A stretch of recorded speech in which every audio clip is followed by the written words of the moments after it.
আসসালামু আলাইকুম রহমতুল্লাহ। আজকে পবিত্র জুমার দিন এবং এখন সময় হচ্ছে বেলা 11:30। 11:30টারও পার হয়ে গেছে বর্তমানে। তো জুমার নামাজের সময় অনেকটাই প্রায় হয়ে গেছে। তো এই ভিডিওটা আজকে করা হয়েছে যে যারা জুমার দিনে দুনিয়াবি কাজ নিয়ে ব্যস্ত থাকে এবং জুমার দিনেও কিছু হতভাগা লোক আছে যারা ইবাদত কম করে, দুরূদ শরীফ বিশেষ করে দুরূদ শরীফ কম করে এবং নানান ইবাদত হতে বঞ্চিত হয়। এবং এমনও লোক আছে যাদের মাথায় অনেক জ্ঞান আছে, মানে দোয়া কালমা অনেক জ্ঞান আছে এবং তারা মানুষদেরকে শিখায়ও, কিন্তু পবিত্র জুমার দিনেও তারা দুনিয়া নিয়ে ব্যস্ত থাকে এবং মানুষদেরকে শিখায়, কিন্তু তারা নিজেরা কিছু করে না। এই সকল লোকের চরিত্র হচ্ছে, শুনতে খারাপ লাগলেও ইহুদিদের মতো চরিত্র। আমার কথা বিশ্বাস না হলে কোনো আলেমের কাছ থেকে জিজ্ঞাসা করে নিয়েন। ইহুদিদের চরিত্রের প্রথম বৈশিষ্ট্য, প্রথম নয় এরকম ওদের বৈশিষ্ট্য যে তারা অন্যদেরকে ভালো ভালো ওই দেয়, নসিহত করে, কিন্তু নিজেরা কোনো ভালো কাজ করে না। তো ইনশাল্লাহ আপনারা হচ্ছে সবাই মুসলিম ঘরের সন্তান, আপনারা ইনশাল্লাহ জুমার দিনে এই কাজটা করবেন না।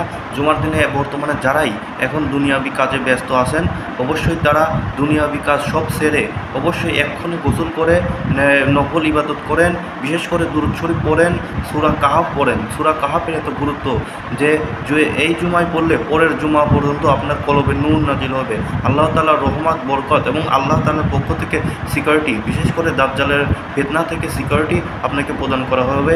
এছাড়া সূরা কাহাফের আরও অন্যান্য অনেক ফজিলত রয়েছে। তো আপনারা অবশ্যই জুমার দিন মানেই মনে করবেন সূরা কাহাফ পড়তেই হবে জুমার দিনে। সূরা কাহাফের এত গুরুত্ব, জুমার দিনে সূরা কাহাফ পড়বেন, বিশেষ করে বেশি বেশি দুরূদ শরীফ পড়বেন এবং যারা দোয়া কালমা সবাই জানেন তাদেরকে বিশেষ করে উদ্দেশ্য দেয় ভিডিও তাদের জন্য। তারা সকল প্রকার কাজকর্ম বাদ দিয়ে, দুনিয়াবি বাদ দিয়ে সপ্তাহের 6টা দিন কাজ করেন, একটা দিন বাদ দিয়ে ইবাদত বন্দেগী করেন এবং আল্লাহর জন্য বেশি বেশি জিকির আজকার করেন। এই দিনের আপনারা তো জানেনই যে এই দিনের সওয়াব কতটা বেশি, এই দিনে কত অলৌকিক ঘটনা এবং আল্লাহ তাআলার কত ঘটনা ঘটিয়েছেন। এই দিনের গুরুত্ব সবাই তো জানেন। তো যারা এই দিনের গুরুত্ব জানেন, ইনশাল্লাহ আমি আশা করি তারা আর সময় নষ্ট করবেন না। তারা এখনই বাড়িতে গিয়ে গোসল খাওয়া দাওয়া করে ফ্রেশ হয়ে এখনই নামাজের জন্য প্রস্তুতি নেবেন এবং নামাজ না পড়লে, আজান না পড়লে চুপচাপ এক জায়গায় ফ্রি হয়ে বসে দুরূদ শরীফ পড়েন। ইনশাল্লাহ আপনার লাভ ছাড়া লস হবে না। আমি আপনার ভালোর জন্যই বলছি। ইনশাল্লাহ এতে আপনার দুনিয়াও ঠিক থাকবে, আখিরাতও ঠিক থাকবে। ভাই সারাটা জীবন দুনিয়া নিয়েতে পড়েই থাকলেন, এখন একটু আখিরাতের চিন্তাও করেন।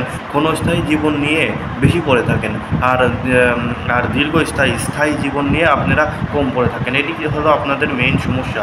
অথচ যদি দাড়িপাল্লা দিয়ে যদি লাভ লস মাপেন, তাহলে দেখা যাবে যে আপনারা ভুল পথে আছেন।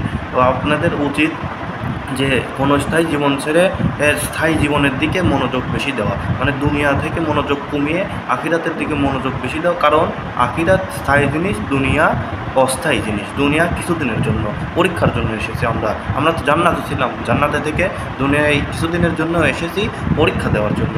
তো আপনারা এখনও যারা দুনিয়া করে পাগল হচ্ছেন, ইনশাল্লাহ আমার ভিডিওটা দেখে যদি আপনাদের একটু যদি মানে হুঁশ ফেরে যে জুমার দিনটা অনেক বেশি ইবাদত করবে।